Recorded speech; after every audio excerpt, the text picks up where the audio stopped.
Well, folks, President Trump's cabinet has now taken its final form. We'll get to that in a moment. First, if you have not heard, our best deal of the year is happening right this very second. Get 50% off new annual memberships, no code needed. Go to dailywire.com/subscribe to join right now. So, Matt Gaetz was President Trump's original pick for Attorney General. He ran into severe headwinds in the Senate for a bunch of good reasons, including open ethics investigations over his activities in Florida. He was also widely disliked inside the House for his successful attempt to unseat the then Speaker of the House, Kevin McCarthy, which many people in the House felt was not driven specifically by political necessity, but was more driven by personal animus. And of course, Matt Gaetz had practiced law for approximately 2 years, which again is not usually the sort of record of somebody who you then select for Attorney General. So Gaetz has now stepped out of the race, presumably at the behest of President Trump. It became very clear to both Trump and to J.D. Vance, who is sort of the Senate handler for Matt Gaetz, who's going around meeting with a variety of senators in the Senate, that the votes just weren't there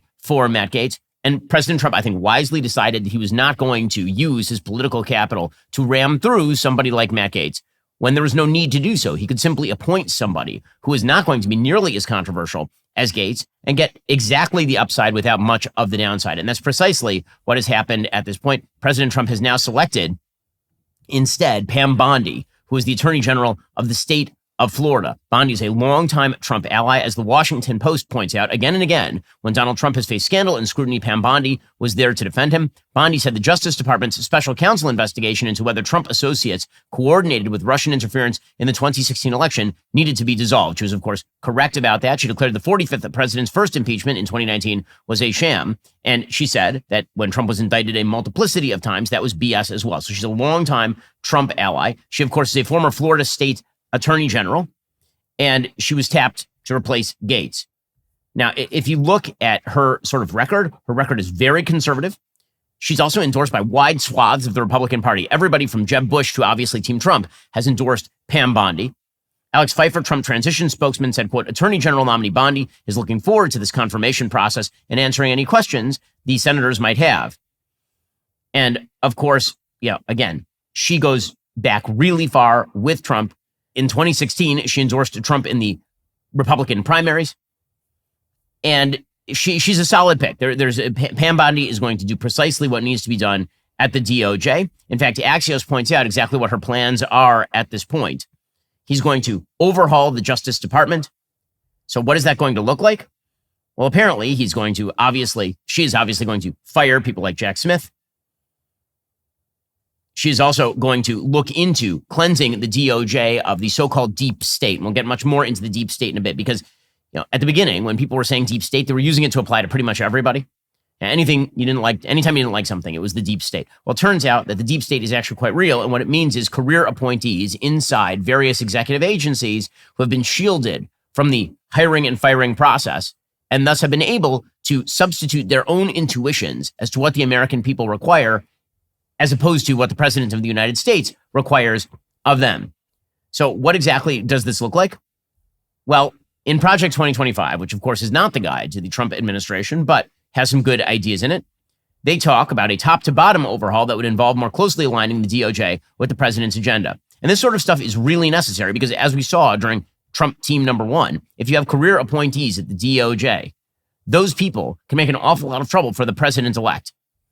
They can actually force him to spend reams of money, reams of time defending himself from completely spurious allegations because they decide to initiate a prosecution against the person they are supposed to be working for. And what this shows, the substitution of Bondi for Gaetz, what that really shows more than anything else is that this is in fact a serious team. Trump could have gone to the mattresses for Matt Gaetz. He could have.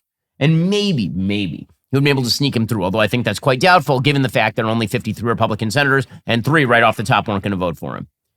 But what Trump wants is his agenda. And listen, what you want from a president-elect is the agenda.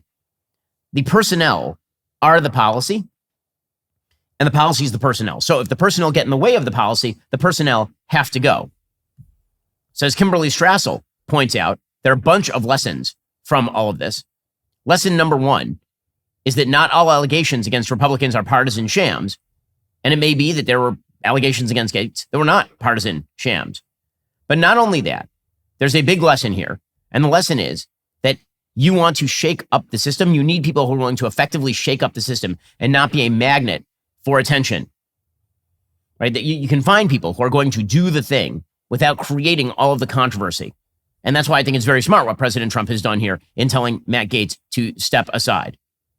And again, Pam Bondi is going to do precisely what Donald Trump requires of her. Here's the New York Times' Peter Baker, who of course is no friend of Trump, suggesting that Pam Bondi is going to perform admirably in the role that Trump has suggested for her.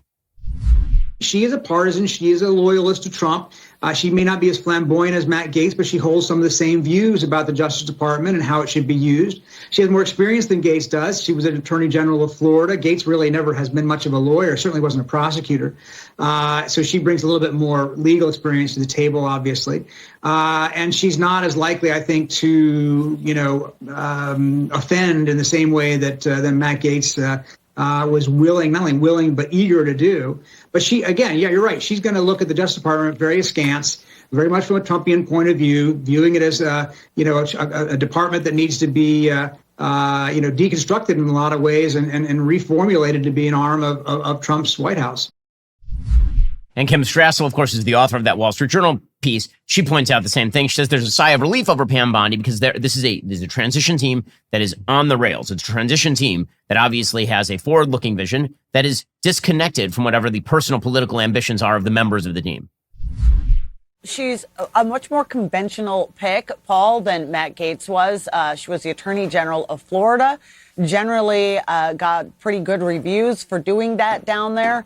The senators so far have been very excited by this pick. I think you can feel a sigh of relief of having someone. Look, I think she's going to be an interesting combination of someone who will come in and do some of those things Donald Trump says he wants done, some reform, getting the department out of political engagement and politicized lawsuits. But also someone that doesn't have all the baggage that Matt Gaetz has had and had going into the office. And again, this is all part and parcel of President Trump's plan to shake up the executive branch, which requires deep cuts. That's what DOGE is for. That's the Department of Governmental Efficiency that will be led from the outside by Elon Musk and Vivek Ramaswamy. And it's also his plan for inside the government. So when it comes to the FBI, for example, which was deeply involved in the whole Russiagate scandal, which turned out to be more of a scandal about the corruption within the FBI than it turned out to be a scandal about President Trump. President Trump is going to shake up the leadership at the FBI, apparently, and fire both the director and install an experienced former agent and MAGA loyalist in the top two roles, which, again, makes a lot of sense. You want people who are going to perform the functions the FBI is supposed to perform, namely actually monitoring criminal activity inside the United States. But also you want somebody who is not going to be militarizing the FBI against the people at the top of government. By the way, this has become an international tactic that is used by the left, is the integration into a variety of government agencies inside all sorts of Western powers, and then use of those government agencies as weapons against the top guy if those people tend to be on the right. It's a major problem that pretty much everybody on the right is facing in international politics, because it turns out the administrative state is a tool for people who like bigger government. It is a tool for people who like to administer. That is not a giant shock. And so cleaning out the executive branch is mandate number one for President Trump. Well, over the weekend, President Trump made a bunch of other picks for his cabinet. Those include Scott Bessent for Secretary of the Treasury. So Bessent has sort of an interesting past. He obviously is an investor. He was a protege of George Soros, and he gave money to Hillary Clinton, John Kerry, and Barack Obama. He also was a strong advocate for gay rights and marriage equality, according to the New York Times. So he's certainly not a man of the right. However, he has worked substantially with Wall Street. He is going to work to steer tax cuts through Congress, and he has sort of a heterodox view with regard to trade.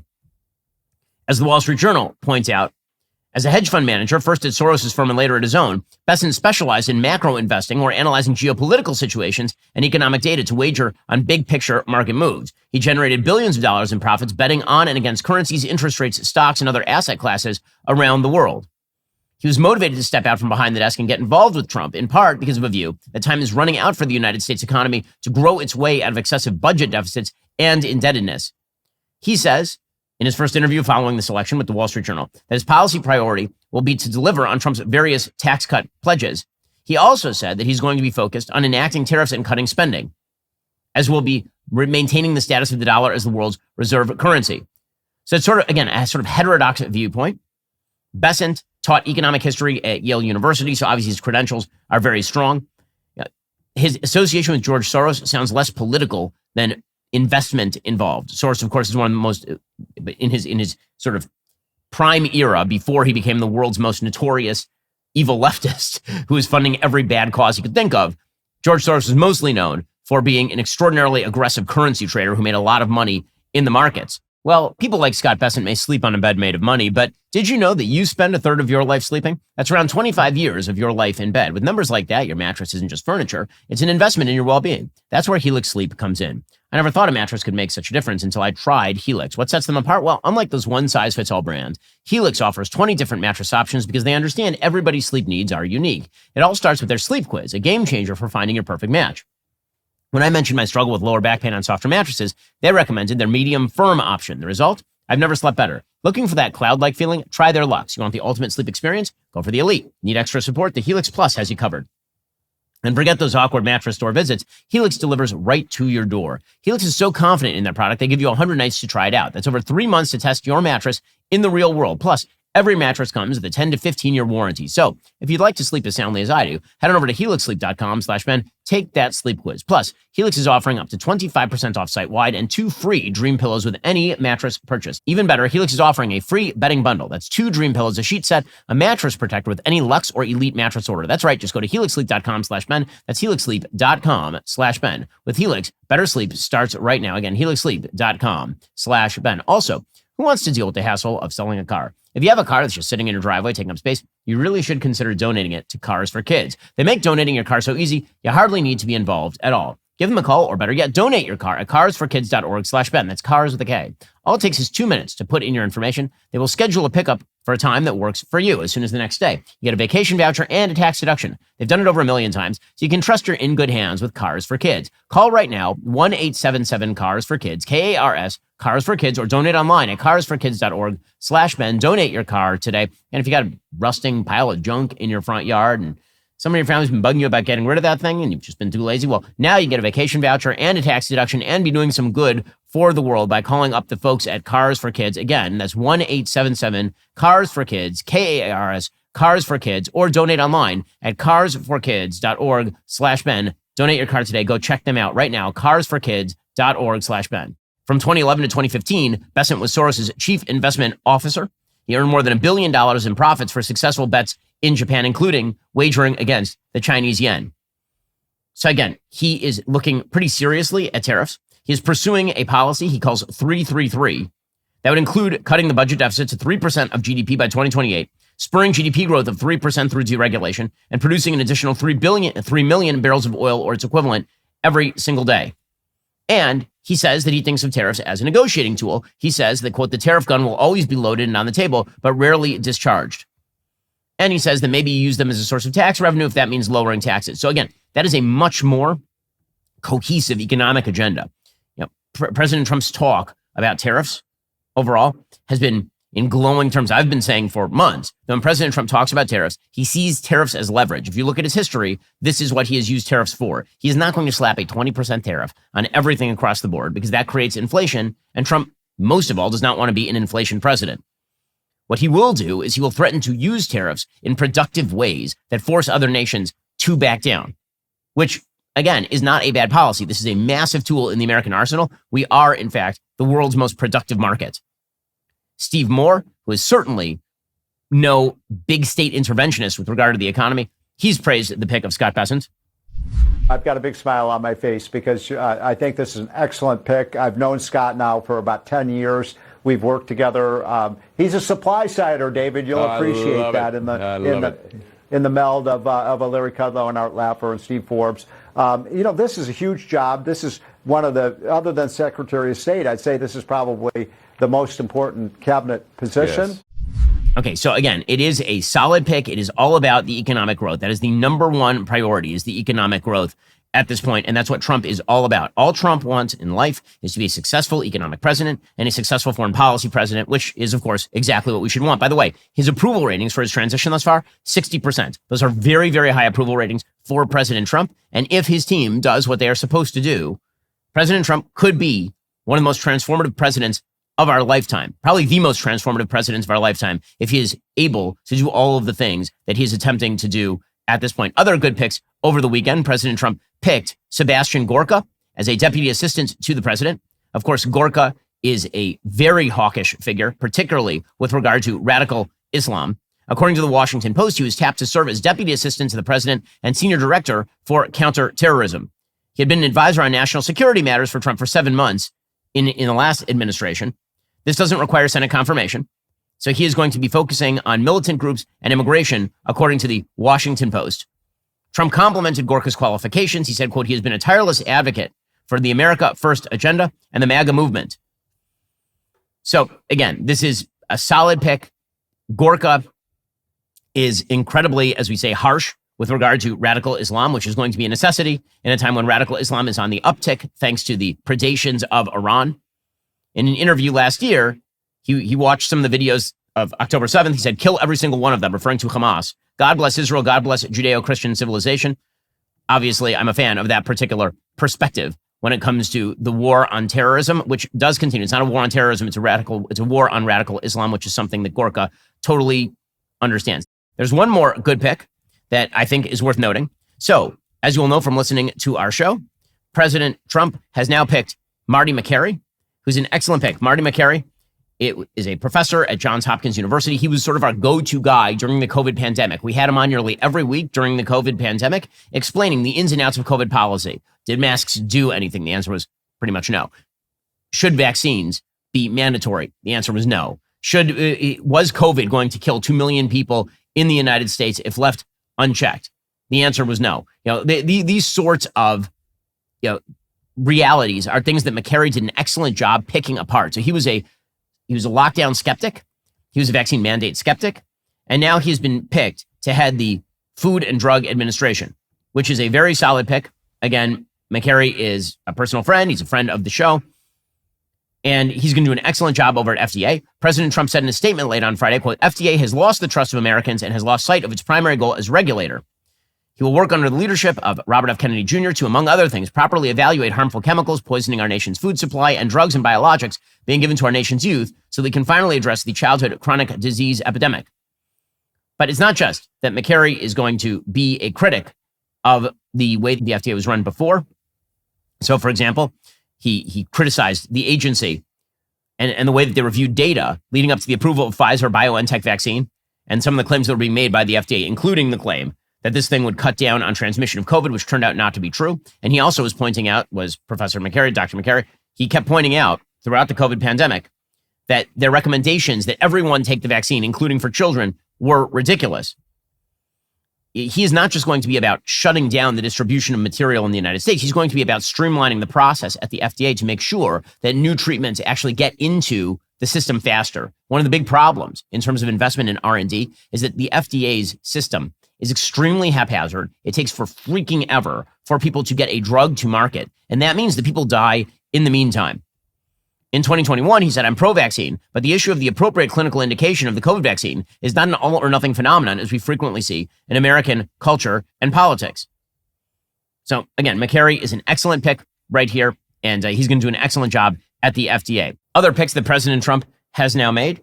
Dr. Jeanette Nesheiwat, Fox News medical contributor, picked as U.S. Surgeon General. So I'll admit, I was sort of taken in by a lot of the early clips that were put out of her on X.com by critics of Nesheiwat. She's a fine pick. There's nothing wrong with her. The suggestion that she was in favor of, for example, COVID mandates with regard to vaccines, that is not true. She was following the data that was available at the time in 2021, and then she quickly became an advocate for using COVID vaccines only on the elderly or the severely obese. So again, the sort of notion that's being promulgated on X.com that she is some sort of COVID lockdown fanatic is not actually true. So that's a fine pick as well by President Trump, Jeanette Nesheiwat, for Surgeon General. He also has picked a person named Scott Turner for housing and urban development. And this has prompted some nice racism from the left because they're very upset that they want it both ways. Trump's cabinet is both too white, and also if he picks a black person, it's because Donald Trump is a racist. Here's the MSNBC panel laughing at Trump's HUD pick, Scott Turner. Scott Turner, he is a motivational speaker, and he's going to lead the Department of Housing and Urban Development. Ooh, black man leading HUD. I mean, first of all, why does everybody, every single president, has there ever been a white person who has been the Secretary of Housing and Urban Development? Not since the 1960s, I'm sure. It's a rhetorical question, but yes. What? Y'all got something you want to say about No. I was asking.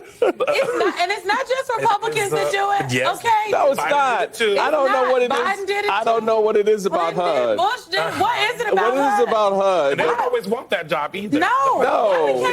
You don't have black folks lining up to be at HUD. Okay, so, the reality is that probably the reason for that is because it was set up as part of the civil rights initiatives under Lyndon Baines Johnson in 1965. And a lot of those initiatives were specifically developed as almost affirmative action picks. The answer, by the way, is that there have been quite a number of white heads of HUD, including people like Jack Kemp, who was the HUD director under George H.W. Bush. You've had a Hispanic head of HUD, who was Julian Castro under Barack Obama. There's an acting head of HUD named Matt Ammon, who was the acting head of HUD very shortly between the transition period between Trump and Biden. Sean Donovan was the head of HUD. So, yeah, again, the idea here presumably is that Republicans are racist for picking a black guy for HUD. He'll be fine. Okay, so now we get to the one bad pick in the cabinet, like truly not a good pick inside the cabinet. And that would be Representative Lori Chavez-DeRemer for Labor. This one is a problem. It really is. So again, I've praised virtually all of President Trump's picks. I even understood why he picked Matt Gaetz, though I thought that Matt Gaetz was not a good pick, and I thought that he would probably be defeated by the Senate. When it comes to Lori Chavez-DeRemer, this is not a good pick by President Trump. She is not a good pick, and the way you can tell she's not a good pick is that she is endorsed by both Senator Patty Murray, Democrat of Washington, as well as Randy Weingarten, head of the American Federation of Teachers. If you are endorsed by Randy Weingarten, maybe the most pernicious actor in all of American politics, that is a good indicator you are a terrible pick. She tweeted out, quote, "It is significant that the president-elect nominated Representative Chavez-DeRemer for Labor. Her record suggests real support of workers and their right to unionize. I hope it means the Trump admin will actually respect collective bargaining and workers' voices from Teamsters to teachers." So maybe this is an attempt by President Trump to buy off Sean O'Malley and the Teamsters for having supported him. Whatever the case, this is a bad pick because the Department of Labor actually does have a significant impact on how business is done in the United States. The Department of Labor oversees all sorts of union activities. It oversees business activities with regard to unions. And the Department of Labor can do awful damage to a capitalist economy.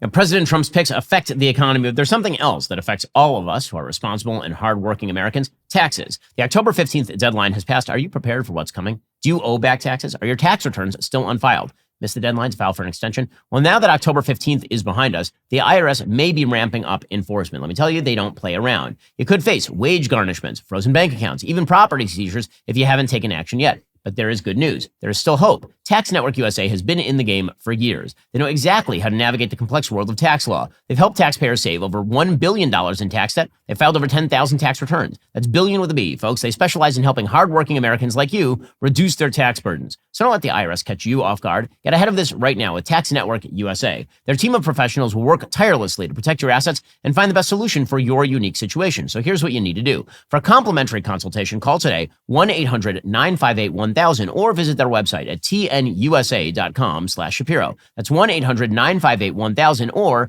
visit tnusa.com/Shapiro today. Do not let the IRS take advantage of you. Get the help you need with Tax Network USA. Also, this election season, I visited 6 states. I've been traveling all over the place. A lot going on. Between all of that, other podcasts, our election coverage in Nashville, I'm on the go all the time. Between all that travel, I somehow need to maintain my health. That means hitting the gym, spending time with the family, and, eating healthier. I thought I used to be able to power through on just the conservative willpower and the coffee, but I learned pretty quickly that performance requires peak nutrition, and that means eating enough veggies. And I hate veggies, so I'm grateful that I have Balance of Nature, which fits right into even the busiest of days. Imagine trying to eat 31 different fruits and veggies every day. That sounds miserable and time-consuming. With Balance of Nature fruits and veggies, there's never been a more convenient dietary supplement to ensure you get a wide variety of fruits and veggies daily. Balance of Nature takes fruits and veggies, they freeze-dry them, they turn them into a powder, they put them into a capsule. You take your fruit and veggie capsules every day, and then your body knows precisely what to do with them. This is how you can take your veggies out. You just stick those right in the smoothies. Keeps the gun show going strong. Go to balanceofnature.com and use promo code Shapiro for 35% off your first order as a preferred customer. Plus, get a free bottle of fiber and spice. That's balanceofnature.com, promo code Shapiro. Again, balanceofnature.com, promo code Shapiro. Here's Senator Patty Murray, who is one of the most left-wing members of the Senate caucus for the Democrats, saying, quote, Americans deserve a labor secretary who understands that building a stronger economy means standing up for workers, not billionaires and giant corporations. We need a labor secretary who will protect workers' rights, help ensure everyone can have a secure retirement, make sure every worker gets paid the full paycheck they've earned, and that all workers are treated with dignity and respect. As an original author of the PRO Act, I'm glad to see Representative Chavez-Dremmer is a co-sponsor of the bill I wrote with Representative Scott. Okay, again, the PRO Act is one of the most radical pieces of pro-union legislation in American history. It's called the Richard Trumka Protecting the Right to Organize Act. It would amend the National Labor Relations Act to essentially force through labor unions. It is a massive problem, the PRO Act. The fact that she was a chief sponsor of the PRO Act is a huge red flag, and there is no reason why she should be proposing and joining onto the PRO Act. And one of the sort of core elements of a free market economy is the ability of people to negotiate freely with their employers without being forced into a union, without being forced to pay union dues, to be able to freely vote on whether or not to join a union. Okay, the PRO Act, there's a reason why private sector unions are really pushing hard for the PRO Act. It invalidates nationally right-to-work laws. Those right-to-work laws allow people to work in particular sectors of the economy, whether they are members of unions or not. According to the Heritage Foundation, the PRO Act would invalidate 27 states' right-to-work laws and allow unions to take a portion of workers' wages directly from their paychecks without their consent and without regard to their stated opposition. It would also undermine state lawmakers' ability to enact laws leading to more employment opportunities, stronger income growth, and faster growing economies. So again, I think this pick was probably a reflection of President Trump's attempt to reach out to the labor sector. He'd won an outsized share of members of labor unions in this particular election cycle. Sean O'Brien, who, of course, spoke at the Republican National Convention, was one of the most bizarre sights I've ever seen, because he spoke and he basically laid out a Bernie Sanders economic plan at the RNC. And Trump, in an attempt to broaden the Big Tent, which of course is smart politically, allowed that. That doesn't mean that you have to shape the Department of Labor around the desires of Sean O'Brien. He endorsed it, of course. He said, North America's strongest union is ready to work with you every step of the way to expand good jobs. She lost her reelect battle this year. And so now she will be joining the administration if she makes it through a Senate confirmation hearing. My suggestion is that she probably should not. Bottom line is that we are now reaching the sort of full fruition of the Trump cabinet. There are only a few open slots at this point in the Trump cabinet. But when you take a look at the overall quality of these picks, this is a very strong cabinet. This is a cabinet with a serious MAGA agenda. It's a cabinet that is ready to go day one. It's a cabinet with a full commitment to breaking apart many of the ugly parts of these institutions and remolding them in the interests of the American people. So we are set for a transformative presidency, particularly in the first couple of years. The media are not sure what to do about it. They're declaring that the cabinet is dangerous, of course. But the problem for them is that this cabinet is eminently not dangerous. Again, if you go down the list of Trump's cabinet picks at this point, you're looking really at heavy hitters. The Trump cabinet, just to go through it really briefly, is Bessent at the Department of Treasury. It is at in National Security. National Security Advisor is going to be Representative Mike Waltz, who is a hawk. At Secretary of State, you have Marco Rubio. At Secretary of Defense, Pete Hegseth. Seb Gorka is going to be a deputy assistant to the president. Yeah, the full cabinet looks good. He also selected, by the way, Brooke Rollins for agriculture secretary as well. She is a co-founder and president of the America First Policy Institute, which is a sort of pro-Trump right-wing think tank. It's very new, and many members of the AFPI have joined the administration, including Linda McMahon, who's going to be filling the Secretary of Education post. Again, it's amazing how dismissive people on the left are of people who've been picked here. Linda McMahon is treated as just the wife of Vince McMahon, as opposed to, the head of the Small Business Administration for several years under Donald Trump. The Attorney General, Pam Bondi, has many years of experience. Doug Burgum, Secretary of the Interior, is the governor of North Dakota. Howard Lutnick is a major investor at the Department of Commerce. Robert F. Kennedy Jr., of course, is probably the most controversial pick in this cabinet right now at Health and Human Services, because on the right, there are people who object to his abortion stances. And on the left, there are people who object to his sort of heterodoxy on vaccination, particularly COVID vaccination. Okay, but the reality is that he is going to be hemmed in by the strictures of the position. Transportation, Sean Duffy. Energy, Chris Wright. That's an excellent pick. Veterans Affairs, Doug Collins. Homeland Security, Kristi Noem. This is a pretty strong cabinet. It really is. Now, not all those people might make it through. Maybe a couple of those people fall by the wayside. Again, the most controversial members who have been named right there, presumably are going to be RFK Jr. and Heirseth. The Heirseth accusations, by the way, the sort of attempt to get Pete Heirseth on the notion that Pete Heirseth is an alleged. The allegations against Pete Heirseth are skimpy at best. I mean, really skimpy. Doesn't mean that Pete has been a model citizen in his personal life.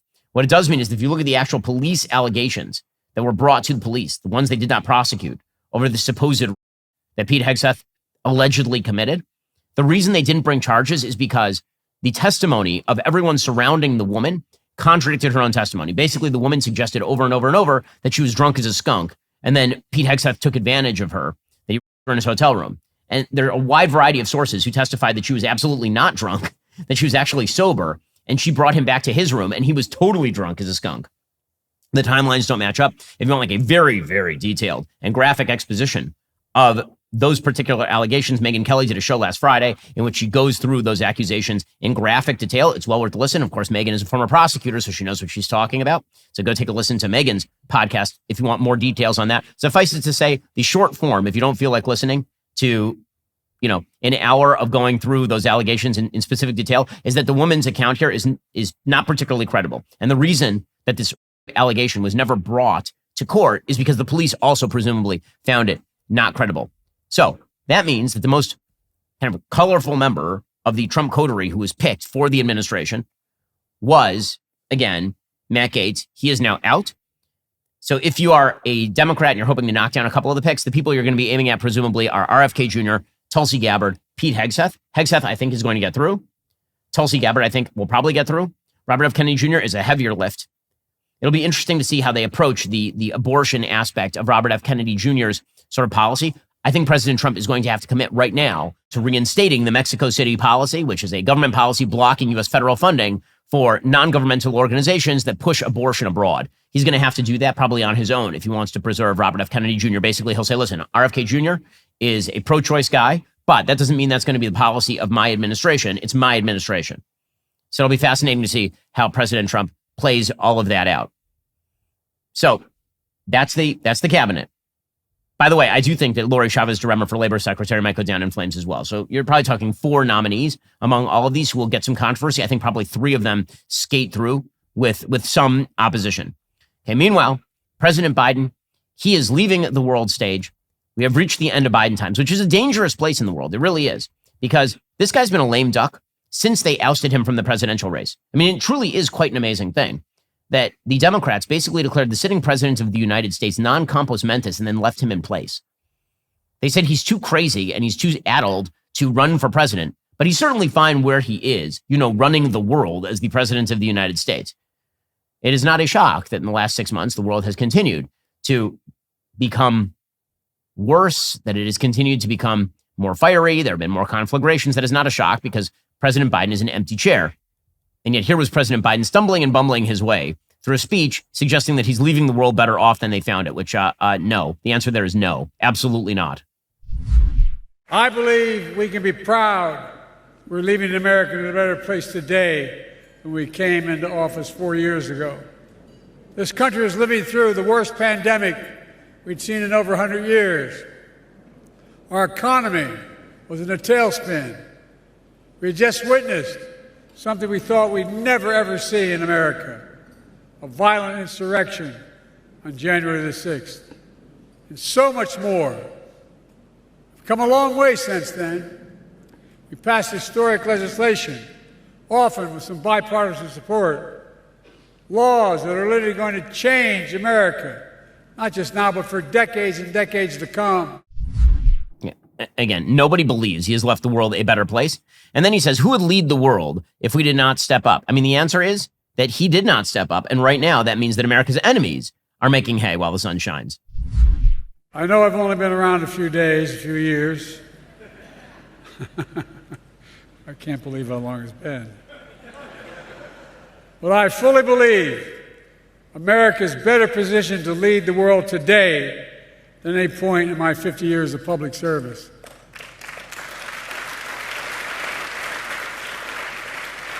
But hold a second as I say to my colleagues around the world when we meet. If not America leading the world, who leads the world? I mean that literally. Think about that question. Who would lead the world if we did not step up? Again, he has not stepped up, and no one is leading the world on behalf of the United States. That's about to change in pretty dramatic fashion, needs to, because chaos continues to engulf the world. We'll get to that in a moment. First, in a world where traditional values are under attack, the Candle Club stands as a beacon of truth. Started by a mom who refused to be silenced by cancel culture, the Candle Club is now America's premier conservative candle company. Black Friday deals are here. Get 30% off every hand-poured candle that supports family values while filling your home with premium toxin-free fragrances. With 9 unique brands, including my personal collection of Facts candles and Victory candles inspired by this year's huge presidential win. Find great gifts perfect for family, neighbors, teachers, or any conservative who cherishes quality, family, and tradition. Live free, smell fancy this holiday season with the Candle Club. Behold this candle. It is, in fact, a candle made of candle, and it is on fire. Check that out. Look at it. Behold it. Enjoy the scent. You can't smell it, can you? You would if you had a subscription to the Candle Club. So visit thecandleclub.com today. Also, our Daily Wire Plus Black Friday sale is live. Get 50% off new annual memberships right now. Normally, this is where I'd share a code. Not today. No code necessary. Just head to dailywire.com/subscribe. Claim your new Daily Wire Plus membership for 50% off. With Daily Wire Plus, you get it all. Uncensored daily shows with limited ads, live breaking news you can trust, premium entertainment reshaping culture. From the decade's #1 documentary, Am I Racist, to exclusive series and hit movies, Daily Wire Plus offers it all and more. Your support makes this fight possible. Don't wait. Join the fight. Save 50% today. Go to dailywire.com/subscribe. Now, speaking of lack of leadership, obviously things are escalating between Russia and Ukraine. According to the Wall Street Journal, a half dozen U.S. ballistic missiles fired by Ukraine slammed into an ammunition depot some 75 miles across the Russian border early on Tuesday, setting off further detonations that turned the sky red. The following morning, 10 British-provided cruise missiles pounded the vicinity of a Kremlin-run sanatorium that was apparently used as a military headquarters, smashing one after another in the town of Marino, located in Russia's Kursk region, about 20 miles from the front line there. So Ukraine is now taking advantage of longer-range U.S. munitions in order to attack inside Russia. Meanwhile, Russia, the other day, used an intercontinental ballistic missile to fire conventional weaponry. The goal there, obviously, was to sort of threaten the possibility of using nuclear weapons at some point using an ICBM, because you don't have to use an ICBM in order to fire conventional weapons. Again, right now, the Biden administration presumably is trying to up the ante in Russia in an attempt to force Putin to the table. Now, again, do I think that's necessarily a bad thing? No, I just think it's delayed and it's belated. And right now, Putin is incentivized to hold out because he believes that the Trump team coming in might cut him a better deal than the Biden team would. But that's only because the Biden team was never looking for a deal. The Biden team had no actual end goal here. And that absence of leadership, the worst possible policy, by the way, a vacuum of leadership, no goal, and no means aimed at the actual goal that Zelensky wanted, which, again, if you want to free the Donbass or you want to free Crimea, you need to give them more weapons.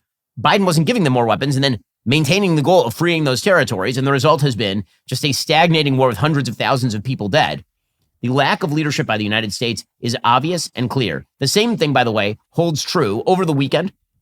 Late last week, there's an announcement by the disgusting, corrupt, and anti-Semitic International Criminal Court. They issued an arrest warrant for Prime Minister Benjamin Netanyahu of Israel and his former Defense Minister Yoav Gallant, accusing them of war crimes and crimes against humanity in Gaza. They also, in order to suggest a moral equivalence, issued an arrest warrant for Mohammed Daif, who is dead. Right? He was the military chief of Hamas, and he was killed in an airstrike months ago. The ICC arrest warrant is ridiculous and disgusting. The claim is that Israel was deliberately attempting to starve the Palestinians. And let me explain how insane that is. Israel has shipped in, I kid you not, 1 million tons of food aid into the Gaza Strip. Tons, not pounds, tons. Okay, you're talking about 1 billion pounds of food aid shipped into the Gaza Strip in the middle of a war in which Hamas, with the help, yes, of some civilians, is currently holding Israelis and Americans hostage. And the ICC decided that it was going to move forward with this arrest warrant. Now, part of this was an attempt by the prosecutor in this case to avoid the fact that he's now been hit with a sexual harassment allegation. Apparently members of both sexes, by the way. And so he was attempting to misdirect away from that by issuing an arrest warrant. The ICC arrest warrant doesn't apply in a bunch of places that don't abide by the ICC. So, for example, the United States is not a signatory to the International Criminal Court. Why? Because we are aware that it is, in fact, a repository of evil dictatorial states and their European dupes.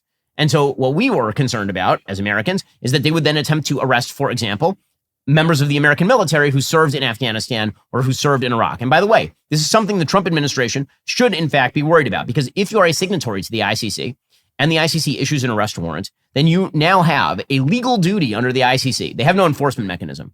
How does someone actually get arrested? The answer is, if you're a signatory to the ICC, and let's say that Vladimir Putin, who also has been condemned by the ICC, he's also an arrest warrant target. If he lands in an ICC signatory state, that state now has the obligation, legal obligation as a signatory to the ICC to arrest that person. Okay, so if you think that that won't be attempted on Donald Trump, you're out of your mind. This is why the United States is not a signatory to the ICC. This used to be a sort of bipartisan understanding, is that the ICC was a trash organization that manipulates the very idea of international law, which doesn't exist in the first place, in order to militarize and weaponize against the opponents of some of the world's worst regimes. So again, the proof is in the pudding. They're not just doing it against Netanyahu. They're doing it also against Yoav Gallant, his defense secretary, his former defense secretary, who was basically fired by Netanyahu and became sort of an opposition figure for a while. The ICC attempt is now, it's becoming very clear what they're doing. So yesterday, the International Criminal Court, after issuing these arrest warrants, and a bunch of states said, we're not going to abide by this. Argentina said they're not going to abide by it. Hungary said they're not going to abide by it.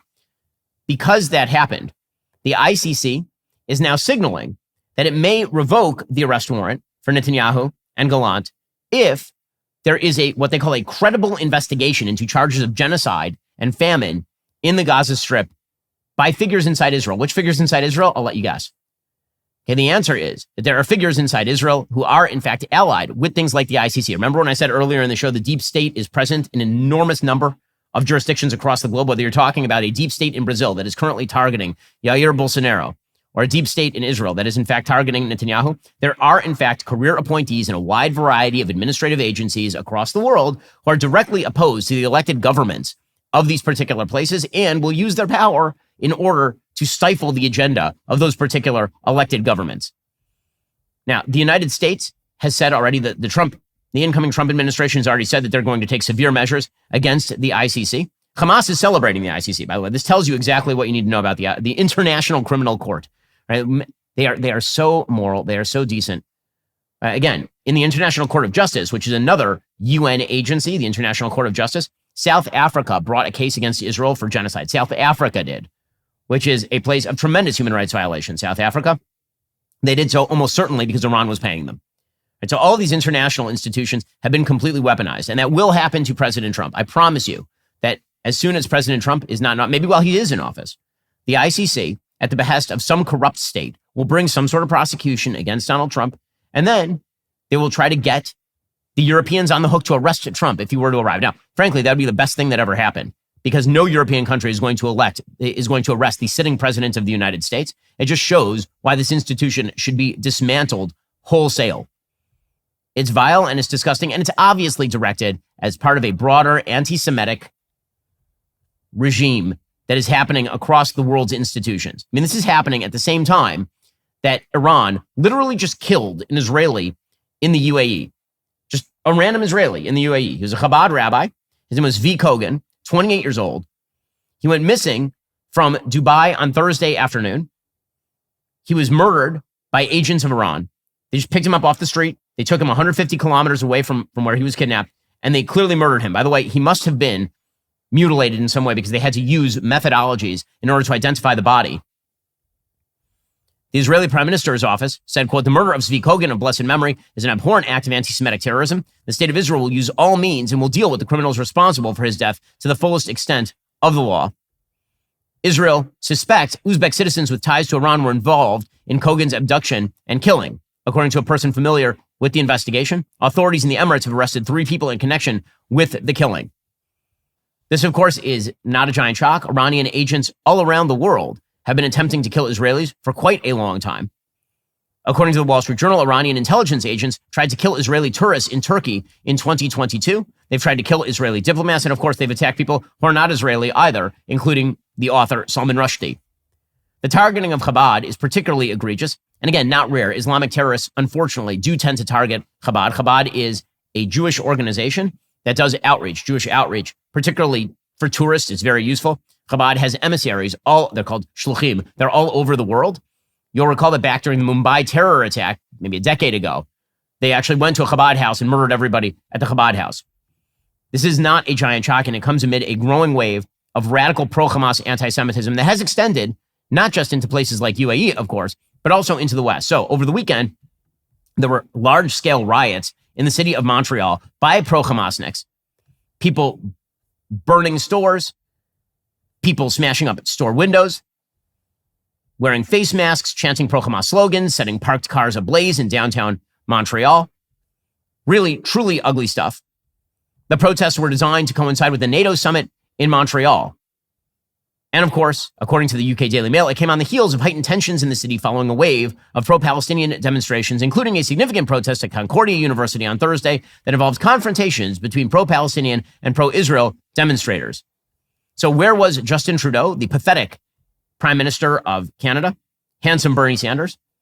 Well, after he had already said that he would actually enforce, they're members of the ICC, that he would actually enforce the arrest warrant against Netanyahu, that it's Netanyahu, the head of state of a democratic country that is allied with the West, that if he visited Canada, Justin Trudeau would have him arrested. This is what Justin Trudeau said. Right after that, Justin Trudeau, while the city of Montreal was being burned by pro-Hamasniks, he was partying at a Taylor Swift concert like a little girl, because he is, in fact, a little. So here was Justin Trudeau making the most of his time in the Taylor Swift crowd, looking for all the world like a man who is, shall we say, comfortable with his sexuality.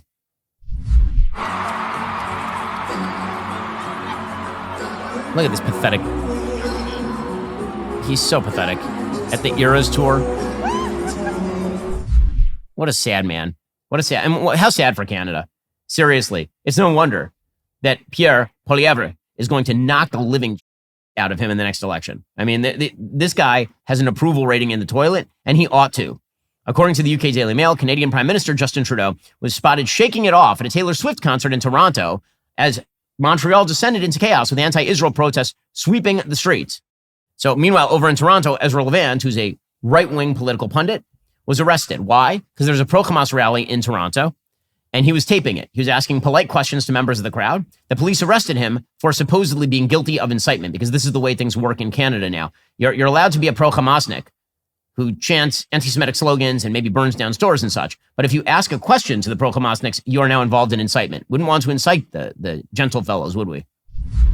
Yeah, because you're inciting this crowd and then it reaches the peace. Well, your presence is inciting them, and that's exactly what you're trying to do. Because I'm a Jew. No, because you're trying to incite them. I haven't tried to incite them. I want you to take a picture of the hate crime that you're abiding. You could have done it on the other side. You didn't need to walk over. No, I want you to go up. Now I'm going to tell you to move over there. And if you don't press I allowed you to take that video. I allowed you to take that video. Yeah. So you're refusing to leave? I'm refusing to leave. Why?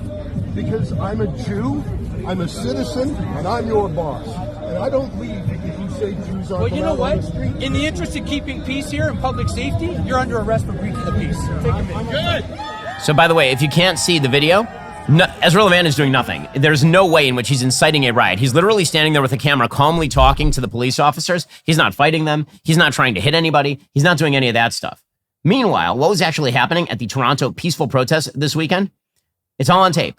People carrying around posters with the upside-down red triangle, which is used by Hamas to identify targets. Somebody dressed up as Yahya Sinwar to cosplay Yahya Sinwar. He's sitting on a chair holding a stick, because the last image of Yahya Sinwar is that he was sitting on an armchair holding a stick, which he threw at a drone before he got blown to kingdom come, where he had an unfortunate, I would assume, afterlife that did not meet with his prior expectations. All of that is totally fine in the city of Toronto. It's taping the stuff that's really a problem. This is the world that Joe Biden has helped create. This is the world the international left has helped create. And Donald Trump is going to come in and he's going to clean it up. And we are watching it happen in real time, and it can't come too soon. All right, guys, coming up, we'll be getting into Democrats handling their time in the wilderness. How's it going? Well, if you're not a member, become a member. Use code Shapiro. Check out for 2 months free on all annual plans. Click that link in the description and join us.